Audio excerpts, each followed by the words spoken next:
ఏమండి ఈరోజు శనివారం కదా, సింహాచలం గుడికి వెళ్దామండి. నాకు బయట బోల్డ్ పనులు ఉన్నాయి. శనివారం గుడికి ప్రోగ్రాం పెట్టేశావు, నాకు అవ్వదు, నేను వెళ్ళాలి.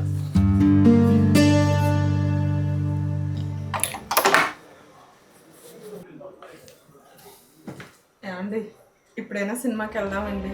మీకు ఖాళీగా ఉండి సినిమా నాకు బోల్డ్ పనులు ఉన్నాయి. వెళ్ళి కాఫీ పెట్టరా.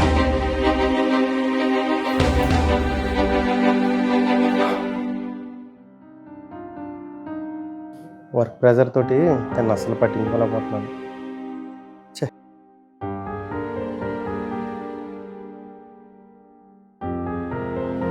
అదేంటండి, కాఫీ నేను తీసుకొస్తున్నాను కదా, మీరెందుకు వస్తారు? నువ్వు ఏదడిగినా చెయ్యను, నువ్వు ఎక్కడికి తీసుకెళ్ళమన్నా తీసుకెళ్ళను. ప్రతి దానికి చిరాకు పడతాను. అయినా నా మీద చిన్న కోపం కూడా రాదేంటే నీకు? మీ మీద నాకెందుకండి కోపం? మీకు బయట చాలా పనులు ఉంటాయి, అలసిపోయి ఇంటికి వస్తారు. మీ వర్క్ ప్రెజర్ వల్ల ఎవరి మీద కోపం నా మీద చూపిస్తారు, అర్థం చేసుకోగలనండి. అయినా భర్త కష్టాన్ని భార్య కాకపోతే ఇంకెవరు అర్థం చేసుకుంటారు? సరే, అలా బయటికి వెళ్దాం, రెడీ అవ్వు. సరే.